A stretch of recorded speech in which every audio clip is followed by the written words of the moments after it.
going on, everybody? Welcome back to another Friday Night Smackdown review. This Smackdown was way better than last week. Way better. Way better.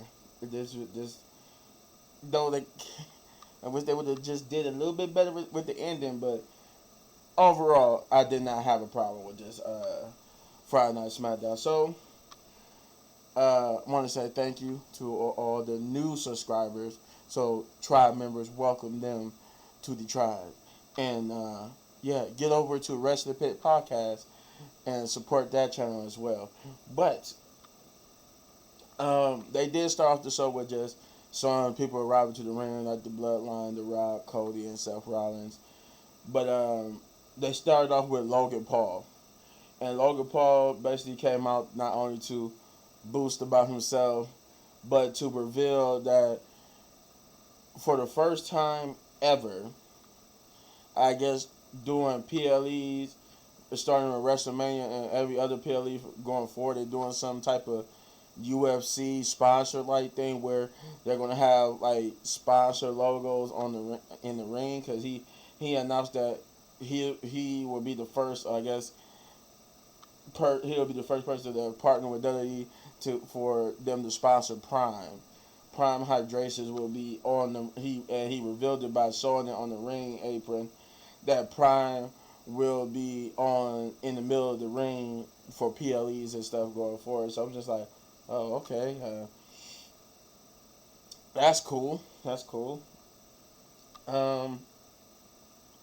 He would then be he will be joined in the ring by his fellow Prime member, Prime investor, KSI. I think he's a fellow YouTuber as well. They will be in the ring to celebrate and get ready to take a picture, but they were getting interrupted by Randy Orton, who tried to RKO Logan Paul, but Logan Paul would get out the ring, and he would end up RKOing KSI. And then he'll take a sip of Prime that KSI had, and then pour it on KSI as he laid there unconscious to end that promo. And then they jump straight into the first match, which is KO and Randy Orton versus Grayson Waller and Austin Theory. And this was a good opening tag team match. I really enjoyed it. I really did. Grayson Waller and Austin Theory had some time to shine. They actually did matches good this week. You know, matches wasn't 2 minute long, 2 minute or 5 seconds anymore. They was actually matches. They went back to basics, back to formula. I'm like, nah, this is how you do a SmackDown. Give me some actual quality matches. And they actually did the Rock's promo and Roman Reigns promo where it should have been closing out the show. But I'll get there. But yeah, this was a good match. I pretty much don't got nothing. They had some good spots, good tag team match. I like the ending where KO went for a pop-up powerbomb, but instead he just lifted him up over his head into an RKO on Austin Theory to get the victory. Logan Paul will try to jump both of them from behind. Well, he did, but then when KO and Randy Orton got the upper hand, he tried to hit him with the brass nuts, but Randy would take it from him, was getting ready to hit him with it, but he would duck and roll out the ring, almost hit KO, but he stopped short. Him and KO dapped each other up to stare at Logan Paul, Austin Theory, and Grayson Waller down as they exit their ring. Going up the ramp, I should say. But yeah, that was a good tag team match. Ain't too much to say here. There was a stereotypical.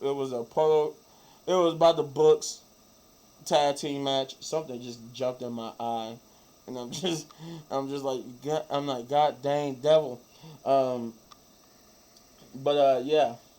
So then we would get Bayley doing a promo backstage, just talking about how hurt she is that Dakota Kai would betray by her betrayal, and that she took advantage of when she was at her most vulnerable and weakest, and that's how she was able to get away with that betrayal. But that she vows to tear Damage Control down, or tear them apart and break and destroy them as they basically tried to portray her. And she questions how long the betrayal and everything's been going on. But then we would get a Naomi and Bianca promo, hashtag We Love You Bianca, because y'all been hating on my girl Bianca for some reason, and that's not even cool, man. It's not cool, man. We want love and peace in this world, and y'all sitting here being racist towards this woman. But yeah, Bianca would catch Naomi watching the promo, and she was requesting Naomi about why she would even feel sorry for Bayley, because she got what was coming to her, and that she hasn't been around, and had she been around, she would have known that she would have probably felt differently about damage control, and even felt that damage control would have came for her eventually.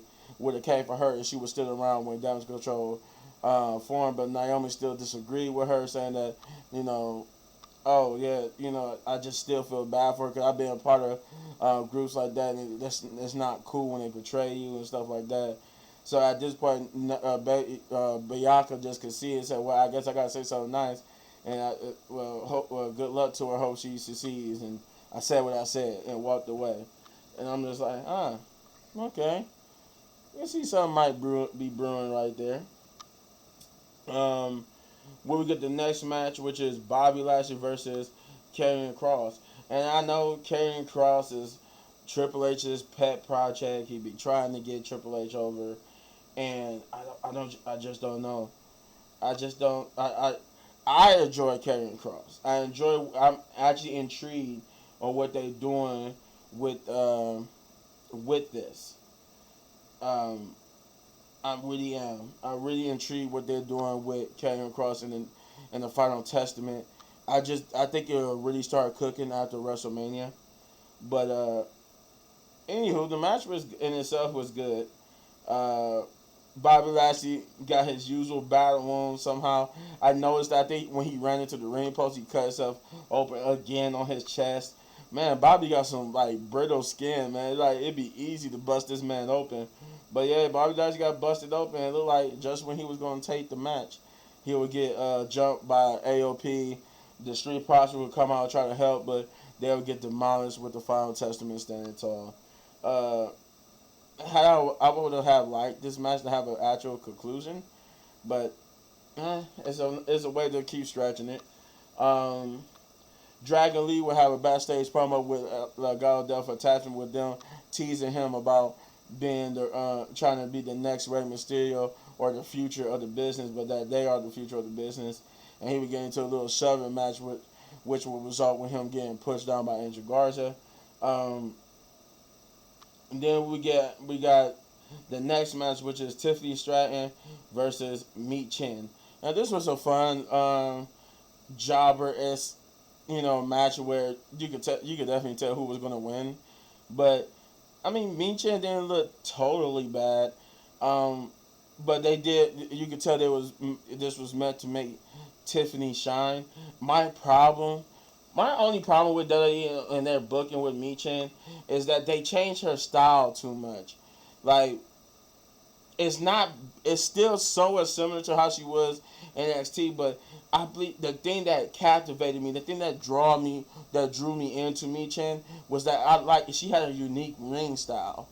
It was unique because Meat Chin, I never seen that before when a woman. I mean, it kind of reminded me of Lita and how she dressed. Lita didn't dress like a typical woman back there, or a diva, as they was called, but she was different. And Meat Chin was like that. She had that uniqueness like Lita, where her ring style, she had on camo pants. She always wrestled in camo pants and Tims. And that was the uniqueness of her. And she just looked like this out of place. She was I paid attention to her because she was out of place. It was is this Chinese mixed chick, Chinese, is she dressed like she from the hood though? I like it, I dig it, but that's what is missing. I think that's what's missing from Meat Chin. I think for Meat Chin they need to go back to that gimmick. I think they need they need to put her back in that and start elevating her as well because she could go. In NXT, she was one of the main stars. She was popular in NXT. It's just she was a product of the booking from Vince McMahon. But I got off track here. The match was good. Tiffany Stratton won the match with the prettiest moonsault. I just wish they do better for me, Chan. But otherwise, the match was good. It was a typical Tiffany Stratton builder match. AJ Styles will cut a promo on why he went to Australia, Perth, Australia, to do what he did to LA Knight. And he said that basically he wanted to humble LA Knight because LA Knight was walking around like he owned the place, and that he even admitted that for a while he was even getting a laugh and enjoyment out of his little stick. But but when it came out his expense, when he was trying to take the spotlight away from him, he had to humble LA Knight, so that's why he did that. But then it will be shown that LA Knight was watching the promo, and he just basically beat up a chair while angrily mocking AJ Styles to tell him, well, why don't you have the shot to come to show up next week? Still carrying around that chair, by the way. We got a little backstage promo with Pete Dunne and Tyler Bate with them paying. It was just mainly just to promote that WWE 2K24 just dropped, while also promoting that about the tag team scene. And as we know, it's a big announcement coming up with that. I pretty much think it's going to be the split of the tag team titles with new tag team belts. If you don't know the rumor is that the new tag team belts will go back to being how they was back during the Attitude Era and the original brand split, where one's going to be called the WWE World Tag Team Championship and the other one's going to be called the WWE Tag Team Championships again. But yeah, we'll get the fourth match, which is the Angel Garza versus Dragon Lee. This was a fun little match between the two. This was a LWO focused story, but LWO was not there in the building. But Angel Garza did his thing along with Dragon Lee, and Dragon Lee would get a clean win. I would thought it would be like a DQ win, but he got a win clean on Angel Garza, but they would jump him in the end to stand tall. But yeah, nice win for Dragon Lee. Damage Control will cut a promo, basically mocking Bayley, saying that basically from the start they was using her, and that she was never in the future plans of Damage Control. And had she been, and I think like Kyrie said that had she been smarter, she would have seen it coming faster, and that Dakota Kai basically challenged her to a match next week, which was made official.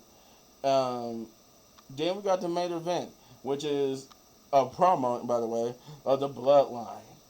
And, you know, Roman came out and said, greatness is upon you, and told them to acknowledge us. I like The Rock's new entrance. Like, his new entrance was fire. I like that little electricity, since he's the most electrifying man. I like that.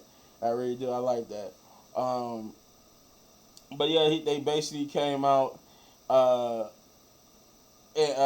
they were, after Roman said acknowledge us, Cody Rhodes' music would hit, and Cody Rhodes and Seth Rollins would come down to the ring through the crowd instead of coming from, up the ramp. And it cut to commercial break. I'm like, at least you didn't do it with The Rock and them. But when they come back, they basically they got in the ring. They said what they said. They little chants and little whatnot.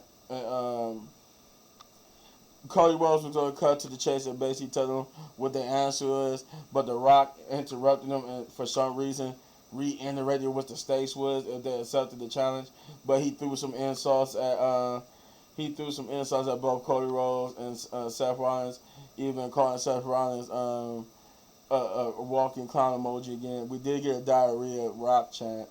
But Seth Rollins would tell the Rock to shut the hell up, and that we already know the stakes is the future of the company is at stake, and that they accept the challenge, that they have their time, that Rock had his time. You walk in midlife crisis, you had your time, and that you can't have ours, and we accept your challenge. But The Rock did mention too in his promo that towards Cody Rhodes, and I forgot that part, that he is the boss, and that part of the statement is that if they lose or when they lose, he will do everything in his power to make sure that Cody never finishes his story and never get another shot at finishing his story ever again, and that he will make Seth Rollins' title go away quickly. So he did threaten Seth Rollins again. But Roman would laugh and say that he let I had to say this part. He laughed and said, "You gonna let him make the decisions for you? You gonna let him just answer the challenge like that? You gonna let this walk?" He said, "You gonna let this cross dresser just make?" I was like, "Oh my God." He said, "You gonna let this cross dresser answer for you?" And that he said he reiterated what The Rock said, that it's over for you, and that when I'm done with you at WrestleMania, that's it. You'll never get another shot at the title again. And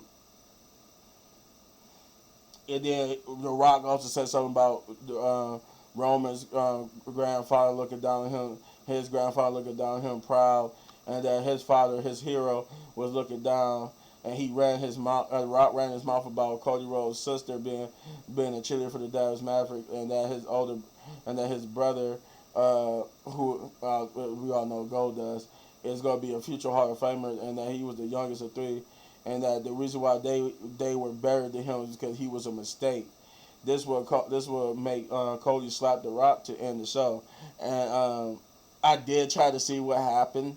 Let's see, like did they post like digitally exclusive of what happened, but all I did find was I did see people who posted on YouTube, and they just walked out of the ring.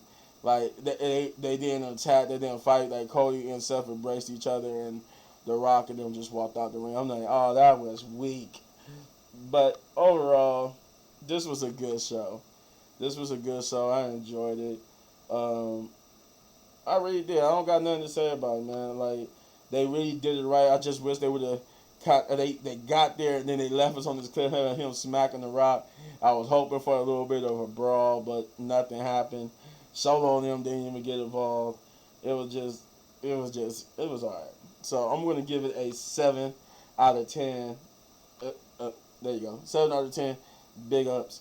But you let me know in the comments down below what you thought, and if you enjoyed my review, you know what to do. You hit this button right here. Yep. For all of my WWE reviews, and you enjoy the review so much you want to support the channel, you know what to do. Hit those buttons.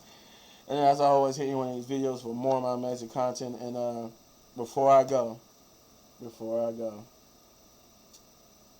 shouts out to my boy Akira Toriyama. My heart is broken. This man was my childhood. Man. He created Dragon Ball Z. I don't know how many times I blew out my voice as a kid trying to go Super Saiyan, thinking I could go Super Saiyan. This man, you are missed and you are loved. Rest in peace, brother. Peace. Oh, and get over to the Rest in Pit podcast.